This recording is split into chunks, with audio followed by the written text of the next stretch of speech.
নমস্কার, আমি সুকান্ত বিশ্বাস। আর আপনারা আমার ফেসবুক এবং ইউটিউব থেকে দেখছেন।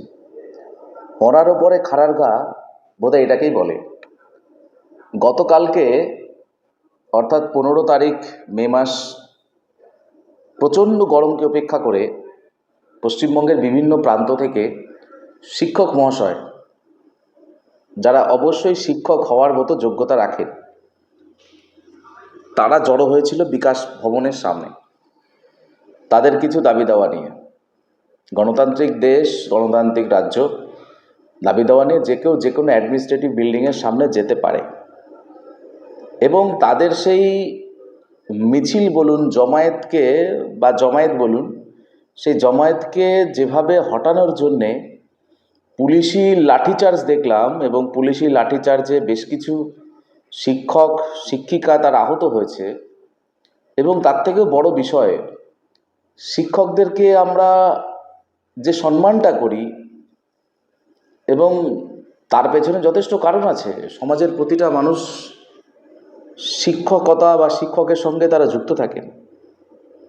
প্রত্যেকে ছোটবেলায় বা তাদের পড়াশোনার সময়ে কোনো না কোনো প্রিয় শিক্ষকের সান্নিধ্য এসছেন। এবারে এই শিক্ষকদেরকে এইভাবে লাঠিচার্জ করা যেতে পারে আমার ধারণা এর আগে কেউ কখনো দেখেনি। এবার কারা লাঠিচার্জ করছেন? এক শ্রেণীর পুলিশের কর্তব্যরত নিচু স্তরের যারা অফিসার রয়েছেন তারা, এবং তাদেরকে অর্ডার দেওয়া হয়েছে। অবভিয়াসলি তারা অর্ডারের বাইরে এটা করেননি, এবং উঁচু স্তরে যারা অফিসার রয়েছেন তারা তার এই নির্দেশটা দেওয়ার পরে তারা নিজেদের জাস্টিফাই করছেন যে শিক্ষকেরা তারা নাকি ভায়োলেন্স তৈরি করেছিল। এইবারে আমার প্রশ্ন, যে একটি সভ্য জাতি বা একটা সভ্য দেশে শিক্ষকদেরকে সবথেকে বেশি গুরুত্ব দেওয়া হয়, কারণ শিক্ষকদের মধ্য দিয়েই পলিটিশিয়ান তৈরি হয়, শিক্ষকদের মধ্যে ডাক্তার, ইঞ্জিনিয়ার সবই শিক্ষকদের মাধ্যমে তৈরি হয়। ফলে শিক্ষকদের ভিআইপি থেকে কোনো অংশে কম মর্যাদা দেওয়ার কথা নয়।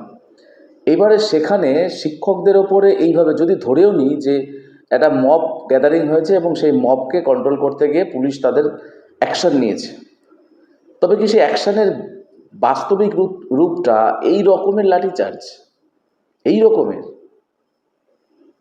এটা এটা এটা ঠিক কেমন, মানে কতটা কষ্টের হতে পারে? আজকে যারা ভিডিও দেখছেন বা আমি ভিডিও করছি, আমরা হয়তো অতটা বুঝতে পারছি না, কিন্তু যে ব্যক্তিটা ছোট্টবেলা থেকে পড়াশোনা করলো যে আমি সমাজের অন্য পেশায় যুক্ত হব না, কারণ অন্য পেশার সঙ্গে শিক্ষকতার বিস্তর ফারাক আছে। সরাসরি সমাজ নির্মাণ করার জায়গা হচ্ছে শিক্ষকতা পেশা। তো সেখানে দাঁড়িয়ে শিক্ষকদেরকে ন্যায্য দাবি দেওয়া আদায় করার জন্য লাঠিচার্জ হতে হচ্ছে। আমি জানতে চাই যে এই রকমের ঘটনা ভারতবর্ষের অন্য জায়গাতে হয়েছে কিনা, অথবা ভারতবর্ষের বাইরে অন্য কোনো দেশে এরকম হয়েছে কিনা যে যেখানে যারা যারা সরকার দ্বারা ডিক্লিয়ার, যারা যোগ্য, তাদেরকেই পুলিশি লাঠিচার্জ হচ্ছে।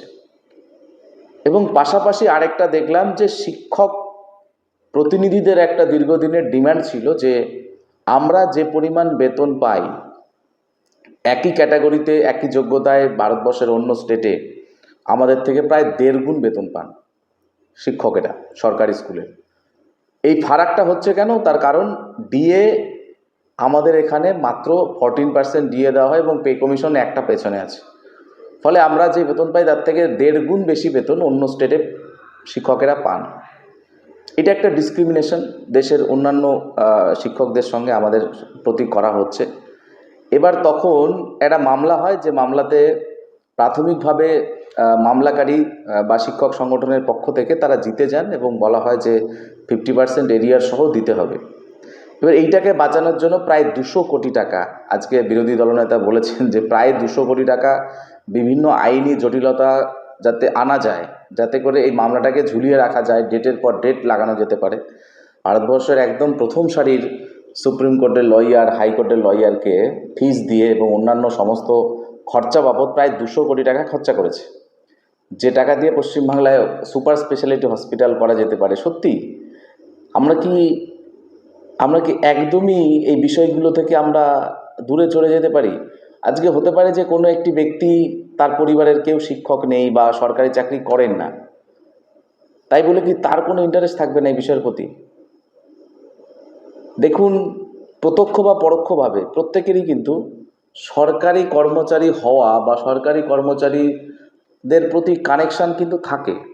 ফলে সেই জায়গাতে এই যে ব্যাপক পরিমাণ এতদিন পর্যন্ত বঞ্চিত করে রাখা হয়েছে অর্থনৈতিকভাবে, তার বিরুদ্ধে আজকে রায় দিয়েছে সুপ্রিম কোর্ট যে অন্তত 25% এরিয়ার দিতে হবে। ফলে একই সঙ্গে আমার মনে হচ্ছে মমতা বন্দ্যোপাধ্যায় এবং রাজ্য সরকারকে একটা ডাবল ধাক্কা, তিনি ডাবল চাকরি দিতে চেয়েছিলেন, কিন্তু শিক্ষক মহল বা চাকরিজীবী মহলের পক্ষ থেকে একটা ডাবল ধাক্কা দেওয়া হয়েছে। প্রথমটা নিয়োগ প্রক্রিয়ার জন্যে, আর দ্বিতীয়টা হচ্ছে এই যে ব্যাপক পরিমাণ রাজ্য সরকারের সকলকে যদি 25% ডিএ দিতে হয়, প্রায় 10,000 crore টাকা তাকে খরচা করতে হবে। ফলে এই টাকা খরচা করতে গেলে তার যে ভোটগুলোকে কেনার জন্যে, ভোট কেনার নামে যে প্রকল্পগুলো চালু করা হয়েছে, যে প্রকল্পগুলো মূলত কোনো মানুষের কোনো ডেভেলপমেন্ট মানে সাস্টেন্সিয়াল ডেভেলপমেন্টে কোনো কাজে লাগে না, দীর্ঘকালীন কোনো উন্নয়নের জন্য কোনো কাজে লাগে না, এটা একটা ইমিডিয়েট এফেক্ট তৈরি করা যাতে করে ভোটটাকে কেনা যেতে পারে।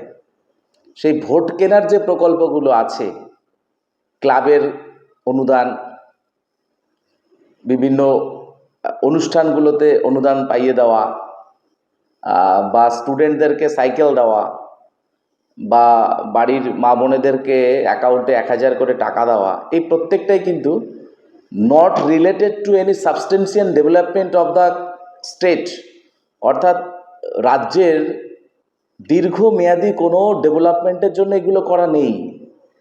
জাস্ট এনশিওর করা যে রাজ্য সরকারের তরফ থেকে কিছু আপনি পাচ্ছেন, আপনার বাড়িতে পৌঁছাচ্ছে, ফলে রাজ্য সরকারকে ভোট দেবেন, তাতে আপনার বাড়ির ছেলের চাকরি চুলোয় যাক, আপনার মেয়ের ভবিষ্যৎ চুলোয় যাক, বা আপনার স্বামীর চাকরির কোনো গ্যারান্টি না থাক, আপনার সামাজিক নিরাপত্তা না থাক, কাজের গ্যারান্টি না থাক, মেডিকেল ফ্যাসিলিটি কি দরকার আছে?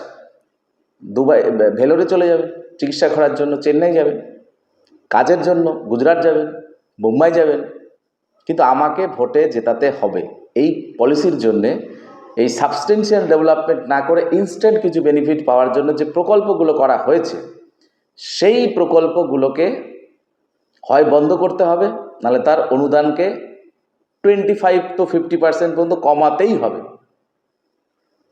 আমার মনে হচ্ছে আরেকবার মদের দাম বাড়ার একটা সম্ভাবনা আছে, কারণ রাজ্য সরকার এই মদের দাম বৃদ্ধি করেই মূলত ইনকাম করে। হয়তো পাড়ায় পাড়ায় মদের দোকানও চালু করার সিদ্ধান্ত নেবেন, কারণ সুপ্রিম কোর্টের অর্ডারকে ভাইলেট করতে পারবে না। আর আরেকটা জিনিস যেটা অনেকে হয়তো গুরুত্ব দেন না, যে রেভিনিউ চার্জ বা স্ট্যাম্প ডিউটি যেটাকে বলে, যে আপনি যদি একটা জমি কেনেন, তাহলে আপনাকে রেজিস্ট্রেশন ফিস বাবদ যে স্ট্যাম্প ডিউটি দেওয়া হয়, সেটা প্রায় 400-500% পর্যন্ত বাড়ানো হয়েছে, রাজ্য সরকার বাড়িয়েছে। আরেকটা যেটা বিষয়, সেটা হচ্ছে বিভিন্ন থানার মাধ্যমে ট্রাফিকের নাম করে রাস্তা থেকে বিভিন্ন রকমভাবে বিভিন্ন ফাইন তোলা হয়। এই সমস্ত জায়গাগুলো থেকে রাজ্য সরকার মূলত ইনকাম করার চেষ্টা করেন। ফলে এইগুলো আগামী দিন আরও বাড়তে চলেছে, এটা পরিষ্কারভাবে বোঝা যাচ্ছে। ফলে নাগরিক সমাজকে আমার মনে হয় এবারে অন্তত ভাবা দরকার আছে যে আমি কি সিদ্ধান্ত নেব, কারণ আপনার একটা গণতান্ত্রিক সিদ্ধান্ত এই সমস্ত সমাজের সমস্ত পরিষেবা আগামী দিনে বন্ধ হয়ে যেতে পারে, অথবা বাংলায় এক নতুন সূর্য উদয় হতে পারে, যে নতুন সূর্যে কলকারখানা হবে, মানুষের চাকরিও হবে, শিক্ষা, মেডিকেল সমস্ত রকম সুযোগ সুবিধা বৃদ্ধি পাবে। অন্যান্য রাজ্য যদি পারতে পারে, যদি বিহার উড়িষ্যা পারতে পারে, তাহলে আমরা কেন পারবো না? বিহার উড়িষ্যা থেকে আমাদের মেধার কোনো অংশে কম নেই, বা হোম সয়েল যদি আমরা বলি, তাদের থেকে আমাদের সমস্ত রকম সয়েলের দিক দিয়ে আমরা এগিয়ে, তাহলে আমরাও পারবো। শুধু আমাদের একটা সিদ্ধান্ত নিতে হবে, এই সরকারকে বদলাতে হবে। সকলে ভালো থাকুন। ভিডিওটি ভালো লাগলে অবশ্যই একটা লাইক দেবেন, একটা কমেন্ট করবেন, আর হ্যাঁ, একটা শেয়ার অবশ্যই করুন, কারণ সম্পূর্ণ আপনাদের জন্যই আমাদের যা কিছু করার। ধন্যবাদ।